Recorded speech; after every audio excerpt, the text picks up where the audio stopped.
শ্রীদীপের সাথে তন্বীর প্রেমটা চলেছিল ১ বছর। একটা বন্ধুর জন্মদিনের পার্টিতে প্রথম দেখা, তারপর কারণে অকারণে অনেক দেখা, বন্ধুত্ব থেকে প্রেম, খুবই কমন ব্যাপারটা। এই ১ বছরে তন্বী শ্রীদীপকে দেখে একটা কথাই মনে হয়, ছেলেটা ভালো, কিন্তু একটু পজেসিভ, এই আর কি। আসলে বড্ড ভালোবাসে তো, তাই একটু বেশি চিন্তা করে। এই যেমন সেই দিন যখন পার্কে দেখা করতে গিয়েছিল ও, সেই দিন একটা স্লিভলেস টপ পরেছিল। সেই দেখে ছেলে তো একেবারে পাগল।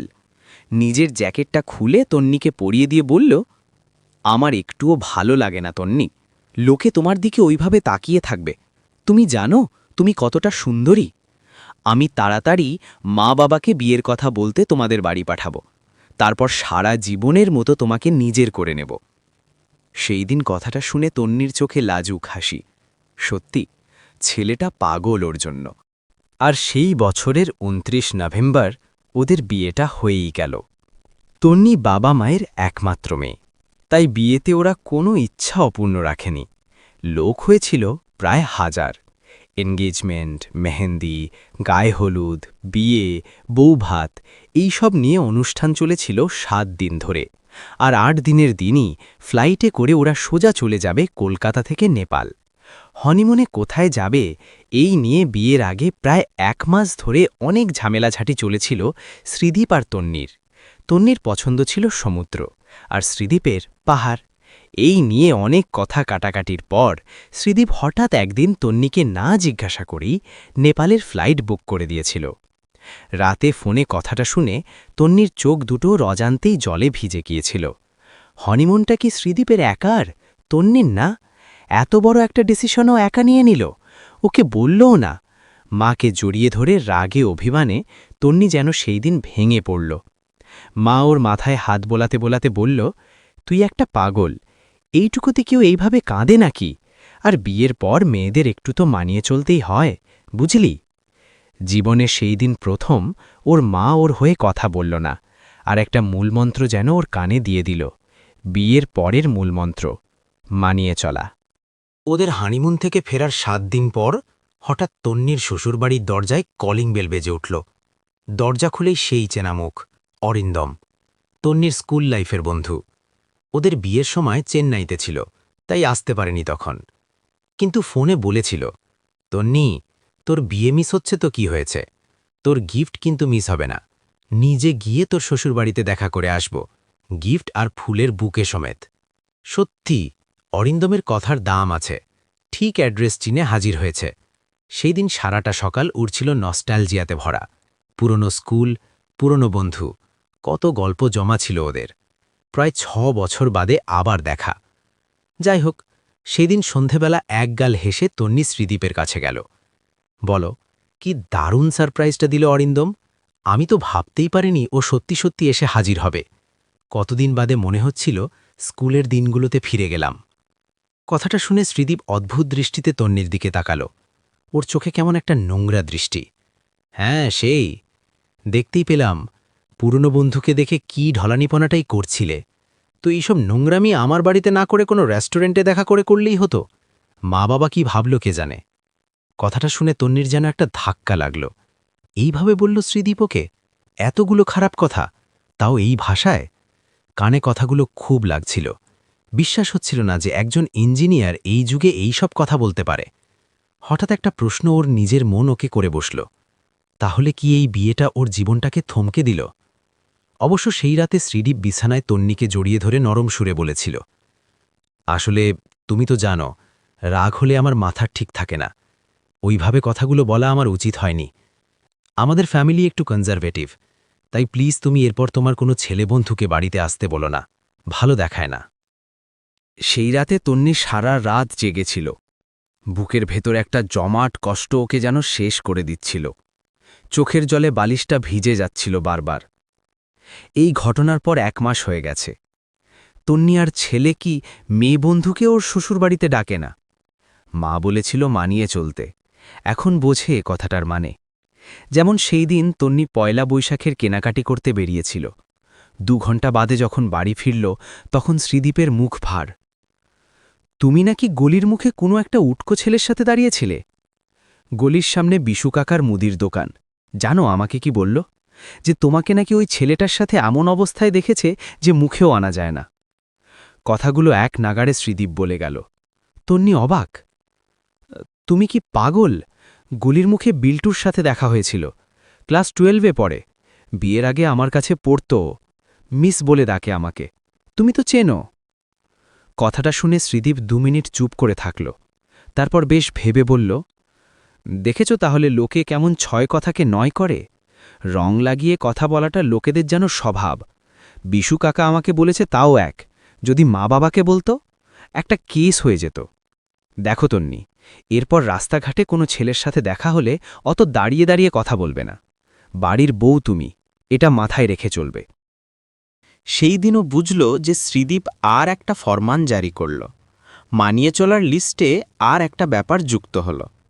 তারপর থেকে শ্রীদীপ ওকে একা একা আর কোথাও বেরোতে দেয় না। ডিরেক্টলি হয়তো বারণ করে না, কিন্তু ও কোথাও বেরোবে, কোনো কাজে দোকানে বাজারে যাবে, এটা শুনলেই শ্রীদীপের একটা কমন ডায়লগ রেডি। শুধু শুধু তুমি একা কষ্ট করে বেরোতে কেন যাবে? অটো বাসে ভিড় ঠেলে বেকার বেকার, তার থেকে স্যাটারডে সানডে তো আমার ছুটি, সেই দিন নিয়ে বেরোবো। তন্নি বোঝে শ্রীদীপের ইঙ্গিতগুলো, আর চুপ করে থাকে। কী বা বলবে? এইসবের কী বা সমাধান আছে? মা শুনে বলে, আসলে তোকে নিয়ে একটু বেশি চিন্তা করে, বুঝিস না। আর বাবা বিশেষ কিছুই বলে না। আসলে ওদের বক্তব্য, প্রত্যেকটা বাড়ির কিছু নিয়ম থাকে, শ্রীদীপদেরও আছে, ব্যাস। এইভাবেই দিনগুলো কাটছিল। কিন্তু সেই দিন অফিস থেকে ফিরে শ্রীদীপ সোজা তন্নির ঘরে। ড্রেসিং টেবিলের সামনে তন্নি চুল বাঁধছিল। শ্রীদীপ এসেই তন্নির হাতটা ধরে ওকে টেনে তুলল। তুমি সন্ধেবেলা 6টা থেকে 7:30 অবধি কার সাথে ফোনে কথা বলছিলে? আমি কতবার কল করলাম, বারবার বিজি। আমার সেজমাসি ফোন করেছিল, অনেকদিন বাদে কথা হচ্ছিল। কেন, কি হয়েছে? তন্নির কথাটা শেষ হতে না হতেই শ্রীদীপ ড্রেসিং টেবিলের ওপর রাখা তন্নির মোবাইলটা নিয়ে কল লিস্টটা খুলল। 6টার সময় ইনকামিং কলে মিঠু মাসি নামটা দেখে যেন ও শান্ত হল। তারপর আবার নরম সুরে তন্নিকে কাছে টেনে নিয়ে বলল, আসলে অতক্ষণ ধরে বিজি ছিল, আমার তাই একটু চিন্তা হচ্ছিল। আসলে সুন্দরী বউ হলে যা হয়। এনিবে, আমি খুব টায়ার্ড, 1 কাপ চা দাও তো। তন্নির শুধু একটা দীর্ঘশ্বাস এলো এ সময়। শেষে ওর ফোনও চেক হবে। এত ভয় শ্রীদীপের। মাঝে মাঝে মনে হয় এই বাড়িটাতে ও যেন একজন বন্দী। এই বাড়ির দেয়ালগুলোই আজ ওর সঙ্গী। দম আটকে আসে এখানে। এই দিনটার 1 মাস বাদে ওদের একটা বিয়েবাড়ির নেমন্তন্ন ছিল। তন্নির জ্যাঠতুতো বোনের বিয়ে। অনেকদিন বাদে সেই দিন নিজের চেনা লোকগুলোকে দেখে তন্নি মন খুলে হেসেছিল, কথা বলেছিল। খুব সুন্দর ছিল দিনটা। বিয়েবাড়িতে অনেক মাস বাদে ওর মাস্তুতো দিদি আর জামাইবাবুর সাথে দেখা হলো। দিদি জামাইবাবু যখন প্রেম করত, ও ছিল ওদের মাঝের তোতা পাখি। বাড়িতে ম্যানেজ করে কত সিনেমা দেখা, রেস্টুরেন্টে খাওয়া, এই সব করেছে ওরা 3জন। সময়ের খেলায় আজ ওই দিনগুলো কোথায় যেন হারিয়ে গেছে। তন্নি তখন ছিল মুক্ত, আজও বদ্ধ। আর সেই দিনও বাড়ি ফিরে শ্রীদীপ নিজের রং দেখালো। আমি খেয়াল করছিলাম, তোমার জামাইবাবু লোকটা মোটেও সুবিধার না। কি বাজেভাবে তোমার দিকে তাকিয়েছিল, চোখটা কি নোংরা। তবে তন্নি এইসব শুনে আজ আর অবাক হয়নি। শ্রীদীপ বাড়ি ফিরে কিছু একটা ঝামেলা করবে সেটা ওর জানা। এতদিনে শ্রীদীপের স্বভাবও কিছুটা হলেও বুঝেছে। তাই ঠান্ডা গলায় বলল, শ্রীদীপ প্লিজ থামো।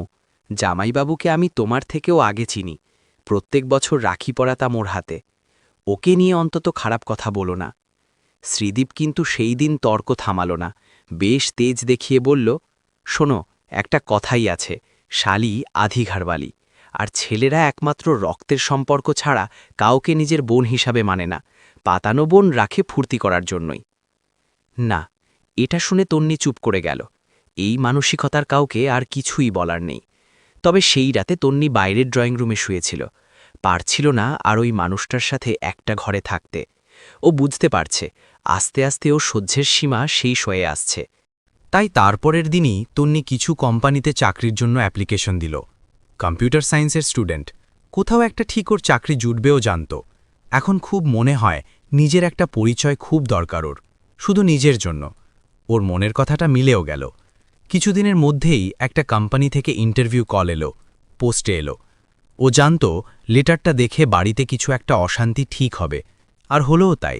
তবে অশান্তিটা শ্বশুর শাশুড়ির থেকেও অনেক বেশি করল শ্রীদীপ। ওর মাথায় যেন আজ আগুন জ্বলছে।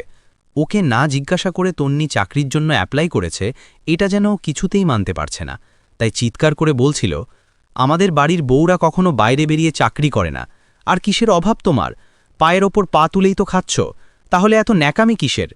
তবে আজ এইসব শুনে তন্নিরও জেদ চেপে গেল, আজও চুপ থাকবে না, তাই ও নিজেও গলার আওয়াজ বাড়িয়ে বলল, চাকরি আমি করবই শ্রীদীপ, সবসময় তোমার সব কথা আমাকে মানতে হবে এর কোনো মানে নেই। কথাটা শুনে শ্রীদীপ 1 সেকেন্ডের মধ্যে তন্নির হাত থেকে লেটারটা ছিনিয়ে নিয়ে লাইটারের আগুনে কাগজটাকে পুড়িয়ে ছাই করে দিল। আর তন্নির চোখের সামনে ওই কাগজটা শেষ হয়ে গেল।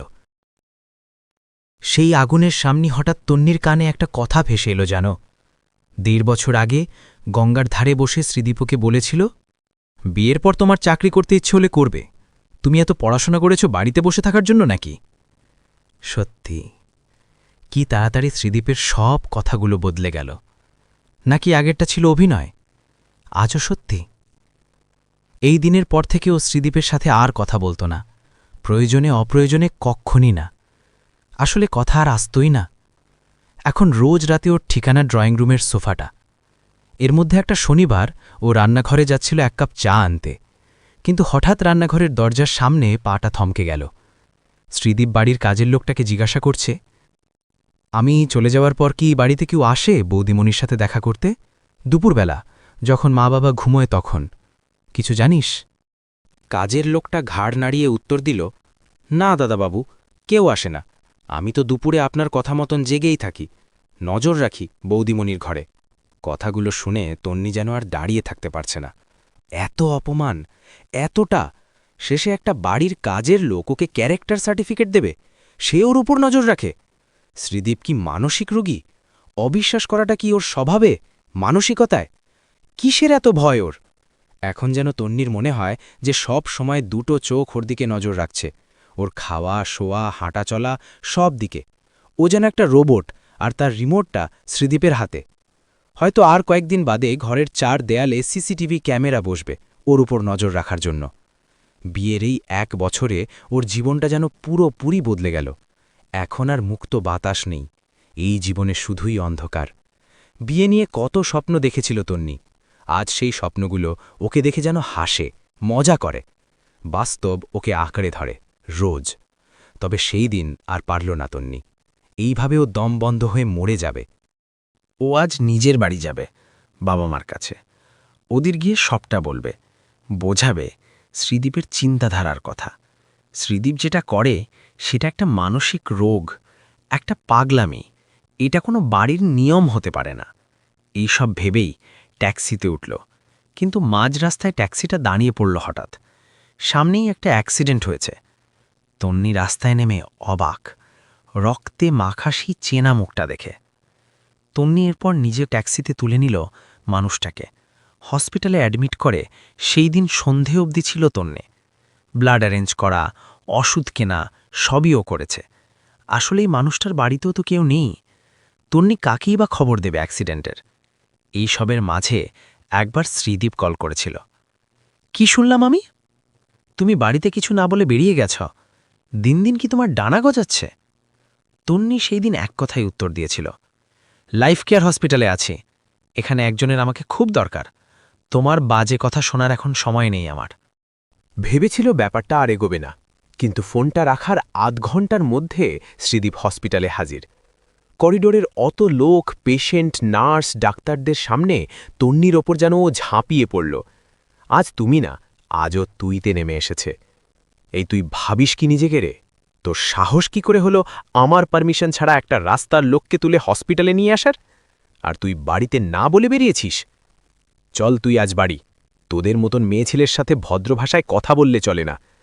কথাটা বলেই শ্রীদীপ তন্নির হাতটা ধরে টানতে যাবে, সেই সময়ই তন্নি শ্রীদীপের গালে 5 আঙুলের দাগ বসিয়ে দিল আচমকা। হসপিটালের করিডোরে অত লোকের ভিড়ে তন্নি শ্রীদীপের গালে একটা থাপ্পড় মারল জোরে। You deserve this slap much more earlier Sridip. ভুলটা আমার ছিল, তোমাকে আমি এতটা বাড়তে দিয়েছি। একটা নোংরা লোক তুমি, একটা মানসিক রোগী। আর আজ যাকে আমি হসপিটালে নিয়ে এসেছি উনি আমার স্কুলের স্যার, প্রিয়তোষবাবু। আমাকে 10 বছর ধরে বাড়িতে অঙ্ক ইংরাজি পড়াতে আসত, আমার বাবার বয়সী একজন। তবে এইসব আমি তোমাকে কেন বলছি? তোমার সাথে তো আমার আর কোনো কথা থাকতেই পারে না। যাই হোক, ডিভোর্স পেপারটা তোমার বাড়ি আর 7 দিনের মধ্যেই পৌঁছে যাবে, সাইন করে দিও। কথাগুলো ওর চোখে চোখ রেখে বলল তন্নি, তবে শ্রীদীপের চটটা হজম করতে 2 মিনিট সময় লেগেছিল। ভাবতে পারেনি তন্নি এইভাবে রিয়্যাক্ট করবে। গলার স্বরটা আপনা আপনি নিচে নেমে গিয়েছিল যেন।